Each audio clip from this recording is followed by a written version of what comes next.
네, 대선이 이제 22일 남았습니다. 자, 공식 선거운동이 드디어 시작됐습니다. 후보들 바로 0시 땡 하자마자 굉장히 바쁘게 움직였는데요. 저희 그 모습을 영상으로 구성했습니다. 보시죠.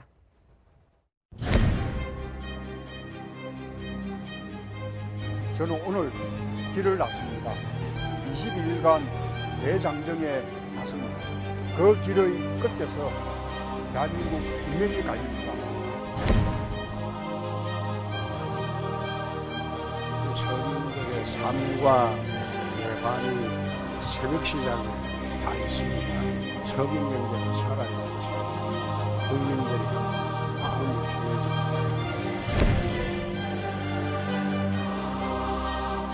국민의 생명과 안전을 지키는 일이 정말로 소중한 일이고 국가가 반드시 해야만 되는 일입니다. 지난 한 2년 넘도록 쉬어본 적이 없어서 체력은 뭐 옛날에 이미 문제가 있습니다만 5월 8일 12시까지 제가 하여튼 잘 버티겠습니다.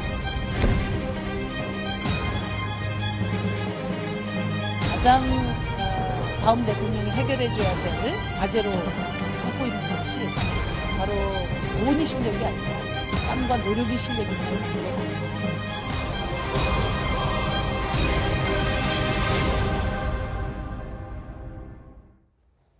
주요 정당 후보가 이렇게 5명이지만 후보는 모두 15명이 나왔고요. 그래서 투표용지에다 다 찍다 보니까 이 15명 자체가 사상 최다입니다. 그래서 투표용지 길이가 무려 28.5cm. 30cm 자가 다 돼요. 그래서 한번 쭉 훑어보기도 힘듭니다. 자, 그런 얘기와 함께 오늘 어디서 후보들이 유세를 시작했느냐, 이것도 굉장히 의미가 있습니다. 짚어보죠.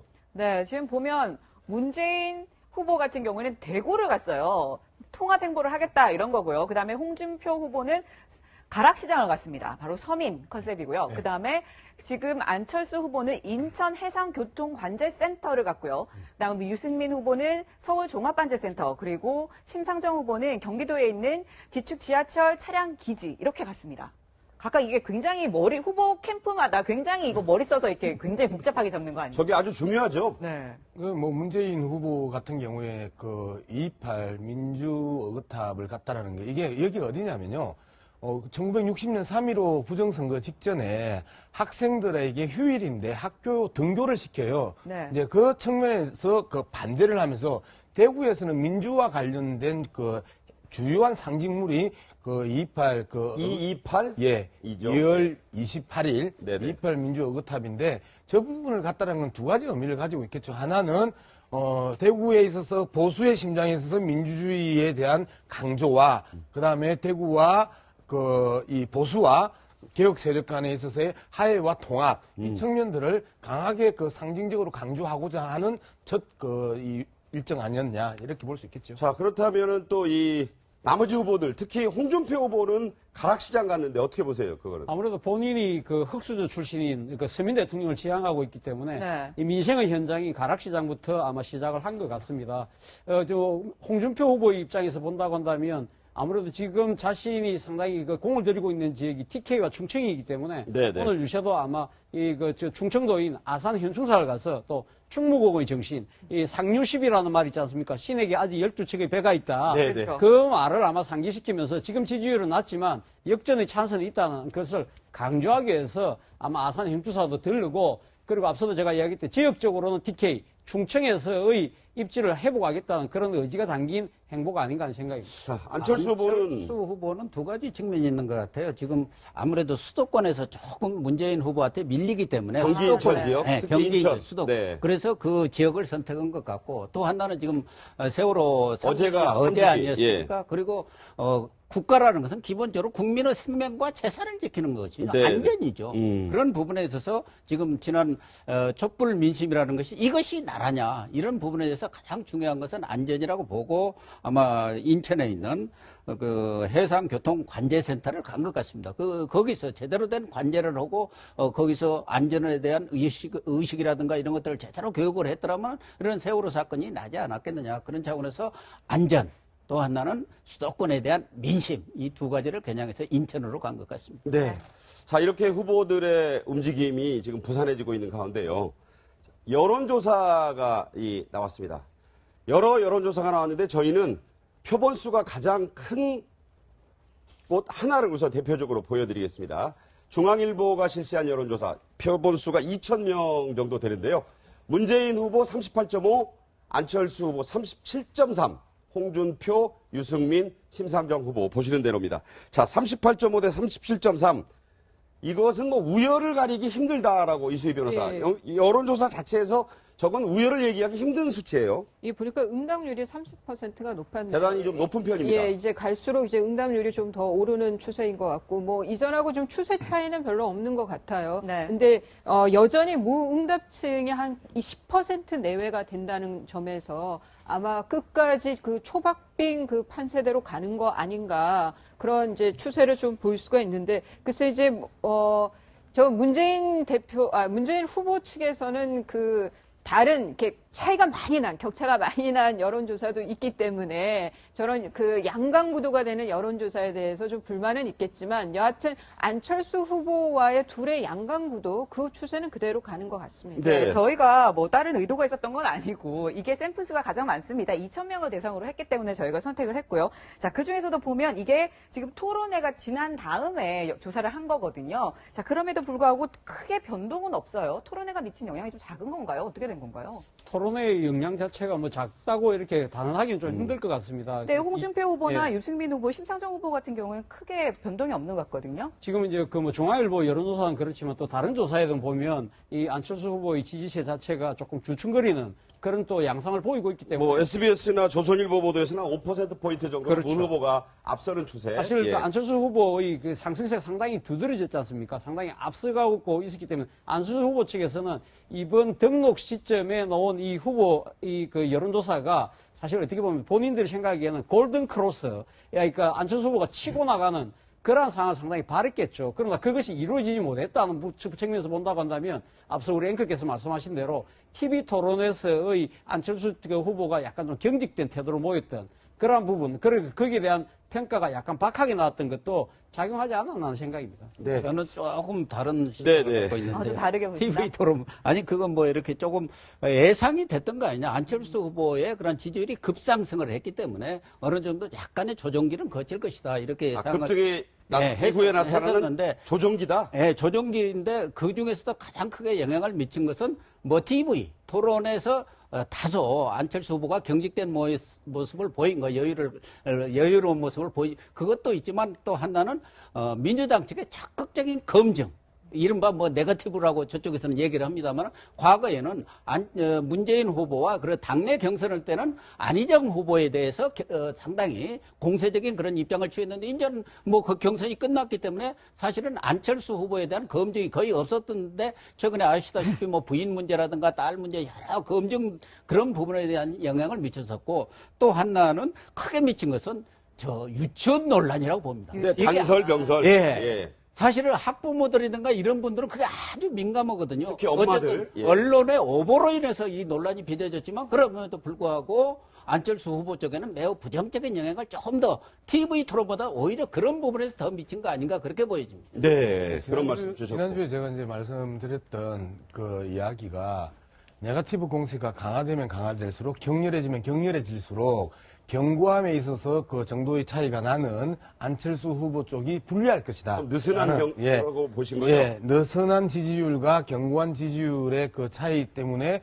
안철수 후보가 불리할 것이다 했는데, 상호 네거티브 공세가 격렬했잖아요. 아들 문제와 딸 문제, 그 다음에 부인 문제, 본인 문제까지 들어오면서 그 네. 강한 네거티브가 이제 공세가 됐고, 그런데 텔레비전 토론 같은 경우에는 실제 별로 효과가 없습니다. 왜 그러냐면 지지하는 사람들, 그리고 적극적인 이 정치 관여자들이 그 화면을 보고 있거든요. 그러면 자신의 후보가 이야기한 게 다 잘했다라고 판단하는 경향이 여러 가지 학술 논문에 의해서 나오고 있고요.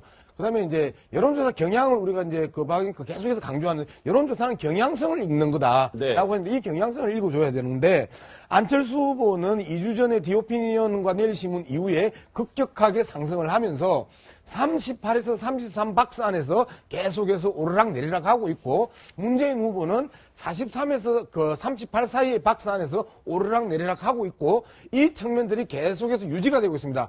앞서 이야기했던 그 5%포인트 정도 차이가 나는 여론조사 결과가 있었고, 그 다음에 10%포인트 차이 나는 여론조사 결과가 있었고, 그 다음에 1%포인트 안에서 그 중앙일보 그 여론조사가 나왔던 것들이 기본적인 경향성 속에 있어서 주춤해진 국가, 그 다음에 경고성을 더해가는 과정들, 네. 이러한 경향성을 읽어가면서 여론조사를 볼 필요가 있다는 걸 설명할 필요가 있는 거죠. 자, 여론조사를 둘러싸고도요, 얘기가 많은데, 이번 대선의 특징, 세대 간 투표 양상, 이른바 2030 대 5060의 대결세가 뚜렷하다.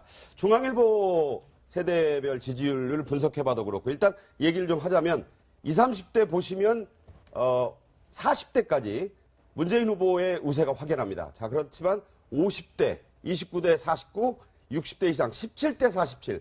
말 그대로 이 2030 대 5060. 집안에서도 자녀와 부모들, 나가서 할아버지들과 손자들, 전혀 이 의견이 좀 엇갈린다. 이래서 홍준표 후보는 이런 말도 했습니다. 자유한국당 후보죠. 여론조사 기관들 한 달 전과 지금 내 지지율이 똑같은데 당조사는 판이하게 다르다. 엉터리다. 이렇게 얘기했습니다. 어떻게 보십니까?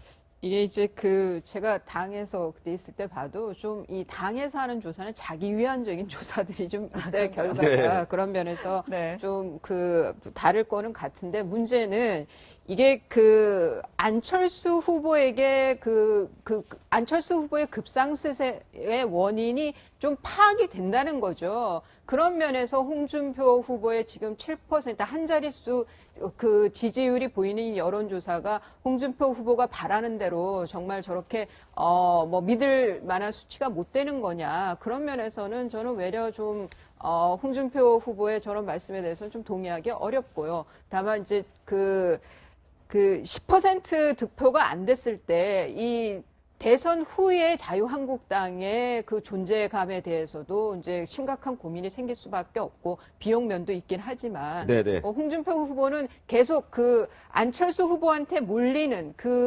지지율에 대해서 뺏어 와야 되니까 아마 이 여론조사를 믿지 말라는 저 논조로 계속 갈 수밖에 없을 겁니다. 그런가 하면 국민의당은 여론조사 기관 중에 하나죠. 리얼미터와 지금 고발전까지 들어가는 양상인데 이 내용을 좀 짚어보겠습니다. 국민의당이 리얼미터를 상대로 연대를 가정해서 안철수 후보에게 부정적 인상을 심어줄 우려가 있다라고 주장을 했고, 리얼미터 측은 무슨 소리냐? 연대를 가정한 여론조사는 많았다. 문제없다. 이렇게 얘기합니다. 자, 그 내용이 쟁점이 된 여론조사 13일에 리얼미터 설문조사 문항 바로 이겁니다. 민주당, 정의당 연대한 단일 후보 문재인, 그리고 국민의당, 자유한국당, 바른정당의 연대 단일 후보 안철수의 양자 대결로 치러진다면 누구에게 투표하시겠습니까? 국민의당 이 대목을 문제 삼고 있네요. 네, 근데 신기한 게 그 전에 똑같은 문구로 문재인 후보 측에서 이거 문제 있다라고 또 검찰 고발하지 않았습니까? 다 아재민수인데요. 네.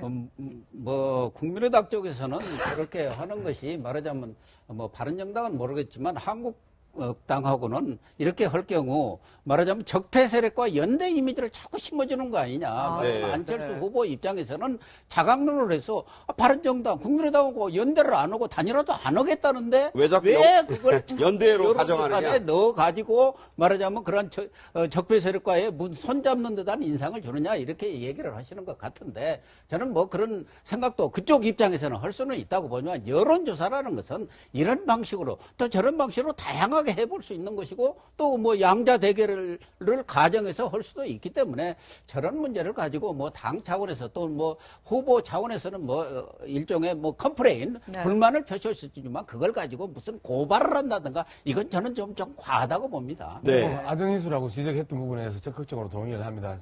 제 입장에서는 기본적으로 양자 대결과 관련된 지지율 조사는 해서는 안 된다고 생각을 하거든요. 현실적으로 상당히 많은 소수를 현실 정치에다가 끼워넣고 그다음에 대선판에 이러한 양자 대결 구도를 넣음으로써 오는 수많은 이 왜곡들과 소음들이 발생한다라는 측면에서 하고 딱 한 가지만 좀 짚어볼게요. 예. 예전하고 지금하고 다른 게 이제 지역구도 다 무너지고 별로 남은 게 이제 세대 대결인데. 아까 말씀드린 대로. 예, 항상 40대의 표심이 어디로 갈 것이냐가 가장 중간 투표다 이거죠. 대통령 후보, 대통령 선거에서 결정적이었거든요. 네. 근데 이번에는 50대 표심을 누가 잡느냐가 결정적인 요소로 등장했다는 측면에 있어서 지난 12년 대선과 이번 2012년 예, 대선과 비교했을 때도 재밌는 관전 포인트다라는 부분입니다. 네. 자, 세대별 지지율. 자, 이제 22일 남았으니까 밥상에서도 나오고 술자리에서도 나오고 모임에서도 나올 겁니다.